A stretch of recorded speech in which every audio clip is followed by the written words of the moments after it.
Voltage meeting ಬಗ್ಗೆ ರಾಜ್ಯ ಕಾಂಗ್ರೆಸ್ ನಾಯಕರು ಗುಟ್ಟನ್ನ ಬಿಟ್ಟುಕೊಡ್ತಾ ಇಲ್ಲ. ಸಿಎಂ ಜೊತೆ ಬಂದಂತಹ ನಾಯಕರು ಸೀಟ್ ಎಕ್ಸಾಮ್ ಬಗ್ಗೆ ಮೌನವನ್ನ ತಾಳಿದ್ದಾರೆ. ಸಚಿವರ ದಂಡೇ ದೆಹಲಿಗೆ ಬಂದ್ರು ಅಯ್ಯೋ ಗೊಂದಲ ಏನು ಇಲ್ಲ ಕಂಡ್ರೆ, ನೀವು ಕ್ರಿಯೇಟ್ ಮಾಡಿರೋದು ಮಾಧ್ಯಮದವರು ಅಂತ ಹೇಳಿ ನಮ್ಮ ಮೇಲೆ ಗೂಬೆ ಕೂರಿಸುವಂತಹ ಪ್ರಯತ್ನ. ಮೀಟಿಂಗ್ಗೆ ಮೊದಲು ಗೊಂದಲ ಆಗಬಾರದು ಅನ್ನುವಂತಹ ಕಾರಣಕ್ಕಾಗಿ ಇಂಥದ್ದೊಂದು ಜಾಣ ನಡೆ ಮುಖ್ಯಮಂತ್ರಿಗಳ ಟೀಮ್ನಿಂದ ಕಾಣಿಸ್ತಾ ಇದೆ. ಹೈ ವೋಲ್ಟೇಜ್ ಮೀಟಿಂಗ್ಗೆ ಸಂಬಂಧಪಟ್ಟ ಹಾಗೆ ಗುಟ್ಟನ್ನ ಬಿಟ್ಟು ಕೊಡುವಂತಹ ಕೆಲಸವನ್ನ ಸಿಎಂ ಸಿದ್ದರಾಮಯ್ಯ ಅವರ ಜೊತೆಗೆ ಬಂದಂತಹ ಆಪ್ತ ನಾಯಕರ ದಂಡಿ ಏನಿದೆ ಆ ದಂಡು ಮಾಡ್ತಾ ಇಲ್ಲ. ಅದನ್ನೂ ಕೂಡ ಸೀಕ್ರೆಟ್ ಆಗಿಡ್ತಿದ್ದಾರೆ. ಯಾಕಂದ್ರೆ ಸೀಟ್ ಎಕ್ಸಾಮ್ ಆರಂಭ ಆಗೋದಕ್ಕೆ ಇನ್ನೇನು ಕೆಲವೇ ಕ್ಷಣಗಳು ಮಾತ್ರ ಬಾಕಿ ಇದೆ.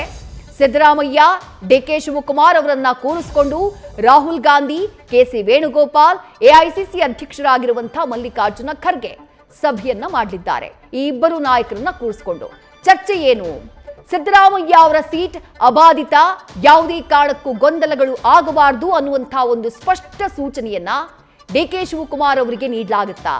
ಆ ಮೂಲಕ ಡಿಕೆ ಶಿವಕುಮಾರ್ ಅವರು ನಾಯಕತ್ವ ಬದಲಾವಣೆಯ ನಿರೀಕ್ಷೆಯಲ್ಲಿ ಏನಿದ್ದಾರೆ ಅದಕ್ಕೆ ತಣ್ಣೀರೆರಚುವಂತಹ ಕೆಲಸವನ್ನ ಹೈಕಮಾಂಡ್ ಮಾಡುತ್ತಾ? ಅಥವಾ ಹೈಕಮಾಂಡ್ ಡಿಕೆ ಶಿವಕುಮಾರ್ ಅವರಿಗೆ ಸಿಎಂ ಸ್ಥಾನದ ಬದಲಾಗಿ ಬೇರೇನಾದ್ರೂ ಫೇವರ್ ಮಾಡುವಂತಹ ಅಥವಾ ಆಫರ್ಗಳನ್ನ ಕೊಡುವಂತಹ, ಆಯ್ಕೆಗಳನ್ನ ಕೊಡುವಂತಹ ಕೆಲಸ ಮಾಡುತ್ತಾ? ಈ ಕುತೂಹಲ ಅಂತೂ ಖಂಡಿತ ಇದೆ. ಸಭೆ ಆರಂಭ ಆಗೋದಕ್ಕೆ ಇನ್ನೇನು ಕೆಲವೇ ಕ್ಷಣಗಳು ಮಾತ್ರ ಬಾಕಿ ಇರೋದು.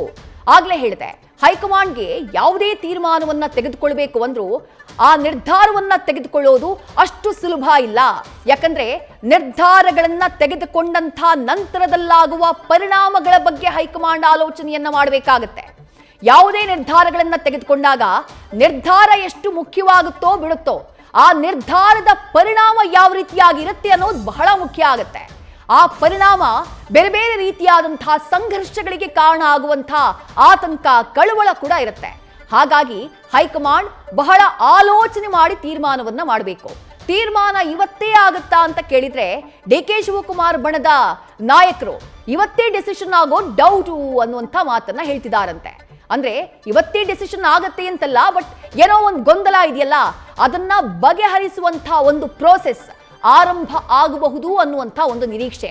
ಇದನ್ನ ಬಹಳ ಚೆನ್ನಾಗಿ ಹೇಳಿದ್ರು ನಿನ್ನೆ ಸತೀಶ್ ಜಾರಕಿಹೊಳಿ ಅವರು ಮಾತನಾಡುವಂತಹ ಸಂದರ್ಭದಲ್ಲಿ. ಗೊಂದಲ ಇರೋದಂತೂ ಹೌದು, ಆ ಗೊಂದಲವನ್ನ ಬಗೆಹರಿಸೋದಕ್ಕೆ ಅಟ್ಲೀಸ್ಟ್ ಈಗ ಪ್ರೋಸೆಸ್ ಆರಂಭ ಆಗ್ತಾ ಇದೆ ಅನ್ನುವಂಥ ಮಾತನ್ನ ಹೇಳಿದ್ರು. ಹಾಗಾಗಿ ಫೈನಲ್ ಡಿಸಿಷನ್ನೇ ಇವತ್ತು ನಡೆಯುವಂತಹ ಸಭೆಯಲ್ಲಿ ಆಗದೇ ಇರಬಹುದು, ಆದ್ರೆ ಏನೋ ಒಂದು ಚರ್ಚೆ ಅಂತೂ ಖಂಡಿತ ಆರಂಭ ಆಗತ್ತೆ ಅನ್ನುವಂತಹ ನಿರೀಕ್ಷೆಯಲ್ಲೇ ಸದ್ಯ ಎರಡೂ ಬಣದ ನಾಯಕರಿದ್ದಾರೆ. ಇನ್ನು ನಾಯಕತ್ವ ಬದಲಾವಣೆಗೆ ಸಂಬಂಧಪಟ್ಟ ಹಾಗೆ ಏನ್ ಚರ್ಚೆ ಆಗ್ತಾ ಇದೆಯೋ, ಈ ಹಿಂದೆ ಕಾಂಗ್ರೆಸ್ ಹೈಕಮಾಂಡ್ ರಾಜ್ಯದಲ್ಲಿ ಮುಖ್ಯಮಂತ್ರಿಗಳನ್ನ ಏಕಾಏಕಿ ಬದಲಾವಣೆ ಮಾಡಿದಂತಹ ಉದಾಹರಣೆಗಳು ಇಲ್ಲದಿಲ್ಲ.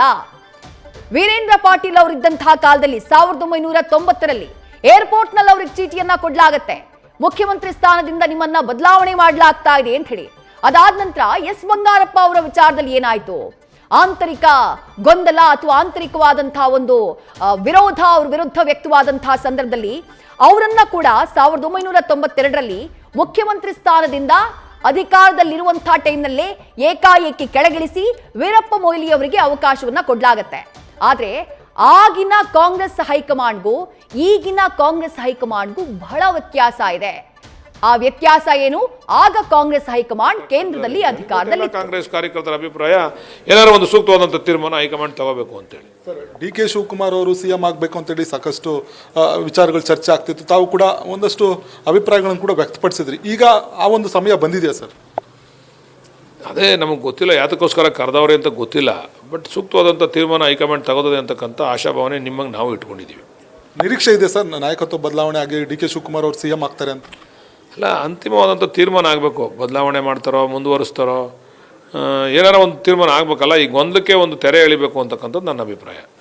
ಇನ್ನೊಂದು ಕಡೆ ಸಿಎಂ ಅವರು ಸಚಿವ ಸಂಪುಟ ವಿಸ್ತರಣೆ ಮಾಡಬೇಕು ಅಂತ ಹೇಳಿ ಒಂದಷ್ಟು ಪ್ಲಾನ್ಗಳನ್ನು ರೂಪಿಸ್ಕೊಂಡಿದ್ದಾರೆ.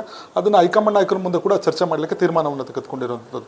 ತಾವು ಕೂಡ ಕ್ಯಾಬಿನೆಟ್ ಏನಾದರೂ ಸೇರುವಂಥ ಇಚ್ಛಾಶಕ್ತಿ ಇದೆಯಾ ಸರ್? ಬೇಡ ಅಂತಾರೆ, ಯಾರು ಮಂತ್ರಿ ಮಾಡಿದ್ರೆ ಬೇಡ ಅಂತಾರೆ ರೀ. ನಮಗೂ ಆಸೆ ಐತೆ ಮಂತ್ರಿ ಮಾಡಲಿ ಅಂತ. ಮಾಡಲಿ, ನೋಡೋಣ. ಹೈಕಮಾಂಡು ಸಿದ್ದರಾಮಯ್ಯನವರು ಡಿ ಕೆ ಶಿವಕುಮಾರ್ ಅವರು ಏನು ತೀರ್ಮಾನ ತೆಗೆದುಕೊಂತಾರೆ ನೋಡೋಣ. ಈಗ ಹೈಕಮಾಂಡ್ ಖಂಡಿತವಾಗಿ ಇವತ್ತು ಫೈನಲ್ ಮಾಡುತ್ತಾ ಸರ್, ಅಥವಾ ಮತ್ತೆ ಗೊಂದಲ ಮುಂದುವರಿಯುತ್ತಾ ಅಂತ? ಇಲ್ಲ, ಅದನ್ನ ನೀವು ಹೈಕಮಾಂಡ್ ಕೇಳಬೇಕು. ನೀವು ನಾನು ಕೇಳಿದ್ರೆ ನೀವು ಹೈಕಮಾಂಡ್ ಅವರು ಅದನ್ನು ಅದ್ರ ಬಗ್ಗೆ ಸೂಕ್ತ ಕ್ರಮ ಆದಷ್ಟು ಬೇಗ ಮುಗಿಸ್ತಾರೆ ಅಂತ ಅಂದ್ಕೊಂಡಿದ್ದೀವಿ ನಾವು. ಅಲ್ಲ ಸರ್, ಸಾಕಷ್ಟು ಬಾರಿ ತಾವು ಕೂಡ ಆಗ್ರಹಿಸಿದ್ರಿ ಗೊಂದಲ ಬಗೆಹರಿಸಬೇಕು, ಡಿ ಕೆ ಶಿವಕುಮಾರ್ ಅವರಿಗೆ ಒಂದು ಅವಕಾಶ ಮಾಡಿಕೊಡ್ಬೇಕು, ಯಾಕಂದರೆ ಅವರು ಕೂಡ ದುಡ್ದಿದ್ರು ಅಂತ. ಈಗ ಸೂಕ್ತ ಸಮಯನ ಅಥವಾ ನಿಮ್ಮ ಒಂದು ಅಭಿಪ್ರಾಯ ಏನು ಸರ್? ಈಗ ನ್ಯಾಚುರಲ್ ಆಗಿ ನಮ್ಮ ರಾಜ್ಯದಲ್ಲಿರ್ತಕ್ಕಂಥದ್ದು ಸಿದ್ದರಾಮಯ್ಯನವ್ರ ನಂತರ ಡಿ ಕೆ ಶಿವಕುಮಾರ್ ಅವರೇ ಅಂತ. ಸಿದ್ದರಾಮಯ್ಯನವ್ರನ್ನ ಹೈಕಮಾಂಡು ಬೇರೆ ತೀರ್ಮಾನ ತೆಗೆದುಕೊಳ್ತದೆ ಅಂದಾಗ ಡಿ ಕೆ ಶಿವಕುಮಾರ್ ಅವ್ರಿಗೆ ಅವಕಾಶ ಮಾಡಿಕೊಡ್ಬೇಕು ಅಂತಕ್ಕಂಥದ್ದು ಎಲ್ಲರ ಅಭಿಪ್ರಾಯನೂ ಕೂಡ ಅದೇ ನಮ್ಮ ಅಭಿಪ್ರಾಯನೂ ಕೂಡ ಅದೇ ಆಗ್ತದೆ. ಸರ್, ಇನ್ನೊಂದು ಕಡೆ ಪರಮೇಶ್ವರ್ ಅವ್ರ ಹೆಸರು ಕೂಡ ಕೇಳಿ ಬರ್ತಾ ಇದೆ. ಅವರು ಕೂಡ CM ಅವ್ರ ಜೊತೆಗೆ ಹೋಗಿದ್ದಾರೆ. ದಲಿತ CM ಕೂಡ ಮಾಡಬೇಕು ಅನ್ನೋ ಒಂದಷ್ಟು ಪ್ಲಾನ್ಗಳು ಕೂಡ ಮಾಡ್ಕೊಂಡಿದ್ದಾರೆ ಅನ್ನೋ ಒಂದು ಮಾಹಿತಿ. ಡಿ ಕೆ ಶಿವಕುಮಾರ್ ನಂತರ ಮಾಡ್ಬೋದು ಅವ್ರೂ, ಅದೇ ನಮ್ಮದೇನು ತಕರಾರಿಲ್ಲ. ಅದಕ್ಕೆ ಎಲ್ಲ ವರ್ಗದ ನಾಯಕರು ಇದ್ದಾರಲ್ರಿ ಕಾಂಗ್ರೆಸ್ ಪಕ್ಷದಲ್ಲಿ. ಎಲ್ಲ ಸತೀಶ್ ಜಾರಕಿಹೊಳಿ ಇದ್ದಾರೆ, MP ಪಾಟೀಲ್ ಇದ್ದಾರೆ, ಖಂಡ್ರೆ ಸಾಹೇಬ್ರಿದ್ದಾರೆ, ಮುನಿಯಪ್ಪನವ್ರು ಇದ್ದಾರೆ, ಪರಮೇಶ್ವರ್ ಇದ್ದಾರೆ, ಎಲ್ಲ ಇದ್ದಾರೆ. ಆದರೆ ಈಗ ಸದ್ಯದ ಪರಿಸ್ಥಿತಿಯಲ್ಲಿ ಡಿ ಕೆ ಶಿವಕುಮಾರ್ ಅವ್ರ ನಂತರ ಸಿದ್ದರಾಮಯ್ಯವ್ರ ನಂತರ ಡಿ ಕೆ ಶಿವಕುಮಾರ್ ಅವ್ರಿಗೆ ಮಾಡಬೇಕು ಅಂತಕ್ಕಂಥದ್ದು ಹೈಕಮಾಂಡಲ್ಲಿ ಇರ್ತಕ್ಕಂಥ ಭವಿಷ್ಯ ಅವರಲ್ಲಿ ಇರ್ತಕ್ಕಂಥ ತೀರ್ಮಾನ ಅಂತ ನಾವು ಅಂದ್ಕೊಂಡಿದ್ದೀವಿ. ಬಟ್ ಹೈಕಮಾಂಡ್ ಏನು ತೀರ್ಮಾನ ತಗೊಳ್ತದೆ ಕಾದು ನೋಡೋಣ. ಅಲ್ಲ ಸರ್, ಈಗ KPCC ಅಧ್ಯಕ್ಷರಾಗಿ ಪರಮೇಶ್ವರ್ ಅವರು ಕೂಡ ಕೆಲಸ ಮಾಡಿದ್ರು, ಖರ್ಗೆ ಅವರು ಕೂಡ ಕೆಲಸ ಮಾಡಿದ್ರು. ಅವ್ರಿಗೆ ಮೊದಲ ಆದ್ಯತೆ ಕೊಡಬೇಕು ಅನ್ನೋದು ಒಂದಷ್ಟು ದಲಿತ ಸಮುದಾಯದ ನಾಯಕರ ವಾದ ಆಗಿರುವಂಥದ್ದು. ಹಾಗಾಗಿ ಪರಮೇಶ್ವರ್ ಅವ್ರ ಹೆಸರು ಅಥವಾ ಖರ್ಗೆ ಅವರು ಕೂಡ ರಾಜ್ಯ ರಾಜಕಾರಣಕ್ಕೆ ಬಂದರೆ ತಾವು ಒಪ್ಕೊಳ್ತೀರಾ ಸರ್? ಹೈಕಮಾಂಡ್ ಏನು ತೀರ್ಮಾನ ತೆಗೆದುಕೊಂಡ್ರು ನಾವು ಒಪ್ಕೊತೀವಿ, ಅದರಲ್ಲಿ ಏನು ತಕರಾರಿಲ್ಲ. ಆದರೆ ಹೈಕಮಾಂಡ್ಗೆ ಗೊತ್ತಿದೆಯಲ್ವ ಯಾರನ್ನ ಮಾಡಬೇಕು ಅಂತೇಳಿ, ಯಾವ ಸಂದರ್ಭದಲ್ಲಿ ಯಾರನ್ನ ಮಾಡಬೇಕು ಅಂತ ಗೊತ್ತಿದೆ. ಬಹುಶಃ ಅದನ್ನು ತೀರ್ಮಾನ ತೆಗೆದುಕೊಳ್ತಾರೆ. ಇನ್ನೊಂದು ಕಡೆ CM ಆಪ್ತರೆಲ್ಲರೂ ಕೂಡ ಜೊತೆಗೆ ಹೋಗಿದ್ದಾರೆ. ಆದರೆ ಡಿ ಕೆ ಶಿವಕುಮಾರ್ ಅವರು ಮತ್ತು ಅವ್ರ ಬ್ರದರ್ಸ್ ಮಾತ್ರ ಹೋಗಿದ್ದಾರೆ. ತಾವು ಯಾರು ಕೂಡ ಆಪ್ತರ ವಲಯದಲ್ಲಿ ಗುರ್ಸ್ಕೊಂಡವರು ಹೋಗಲಿಲ್ಲ. ಕಾರಣ ಏನು ಸರ್? ಈ ಆಪ್ತರು ಇನ್ನೊಂದು ಪ್ರಶ್ನೆ ಇಲ್ಲ. ಇಲ್ಲಿ ಎಲ್ಲರೂ ಕೂಡ ಕಾಂಗ್ರೆಸ್ ಪಕ್ಷದ ನಾವೆಲ್ಲ ಕಾರ್ಯಕರ್ತರುಗಳು ಪ್ರಮುಖವಾಗಿ. ಅದರಿಂದ ಈಗ CM ಜೊತೆ ಇವತ್ತು ಹೊಸ್ದಾಗಿ ಹೋಗಿರೋದಲ್ಲ ಅವರೆಲ್ಲ. ಪ್ರತಿ ಸಾರಿ CM ಅವರು ಡೆಲ್ಲಿಗೆ ಹೋದಾಗೆಲ್ಲ ಇವರೆಲ್ಲ ಒಟ್ಟಿಗೆ ಹೋಗಿರ್ತಕ್ಕಂಥ ಉದಾಹರಣೆಗಳನ್ನ ನೀವು ಎಲ್ಲ ತೋರಿಸಿದ್ದೀರಾ. ಅದರಿಂದ ಇವರು ಜೊತೆಲಿ ಸಾಮಾನ್ಯವಾಗಿ ಯಾವಾಗಲೂ ಹೋದಂಗೆ ಈಗಲೂ ಕೂಡ ಕರ್ಕೊಂಡು ಹೋಗಿದ್ದಾರೆ ಅಂತಕ್ಕಂಥದ್ದು ನಮ್ಮ ಭಾವನೆ. ಅದಕ್ಕೆ ಅಲ್ಲಿ ಲಾಬಿ ಮಾಡಲಿಕ್ಕೆ ಸಿದ್ದರಾಮಯ್ಯವ್ರು ಕರ್ಕೊಂಡು ಹೋಗಿದ್ದಾರೆ ಅಂತಕ್ಕಂಥದ್ದು ಸೂಕ್ತ ಅಲ್ಲ. ಅವರು ಜೊತೆಲಿ ಹೋಗವ್ರೆ, CM ಜೊತೆಲಿ ಹೋಗವ್ರೆ. ಬಟ್ ಅಲ್ಲಿ CM ಚರ್ಚೆಗೆ ಕರೀತಕ್ಕಂಥದ್ದು ಸಿದ್ದರಾಮಯ್ಯನವ್ರನ್ನ, ಡಿ ಕೆ ಶಿವಕುಮಾರ್ನವ್ರನ್ನ ಮಾತ್ರ. ಬಹುಶಃ ಇಲ್ಲಿ ಹೋಗಿರ್ತಕ್ಕಂಥವ್ರು ಎಲ್ಲರೂ ಕೂಡ ಇನ್ನೊಂದು ಸಂದರ್ಭದಲ್ಲಿ ಕರೆದು ಮಾತಾಡ್ಬೋದು. ಬಟ್ ಈ ಸಂದರ್ಭದಲ್ಲಿ ಈ ತೀರ್ಮಾನಗಳಾಗಬೇಕಾದ್ರೆ ಇವರಿಬ್ಬರನ್ನ ಕೇಳಿ ತೀರ್ಮಾನ ತಗೊತಾರೆ. ಡಿ ಕೆ ಶಿವಕುಮಾರ್ ಅವ್ರಿಗೆ ಇವತ್ತು ಗುಡ್ ನ್ಯೂಸ್ ಸಿಗುತ್ತೆ ಸರ್? ನೀವು ಹೇಳ್ಬೇಕು, ಮಾಧ್ಯಮದವ್ರು. ನಾನು ಹೇಳೋಕ್ಕಾಗಲ್ಲ ಅದನ್ನು. ಹೈಕಮಾಂಡು ಮತ್ತು ಮಾಧ್ಯಮ ಹೇಳಬೇಕು ಅದನ್ನು. ಇವಿಷ್ಟು ಮಾಗಡಿ ಬಾಲಕೃಷ್ಣ ಅವರ ಮಾತಾಗಿರುವಂಥದ್ದು. ಕ್ಯಾಮ್ರಾ ಪರ್ಸನ್ ಶಿವಾನಂದ್ ಜೊತೆಗೆ G Manjunath, news first, Bengaluru. News first ನಿರ್ಭೀತಿಯಿಂದ ನಿಮ್ಮ ಪರವಾಗಿ.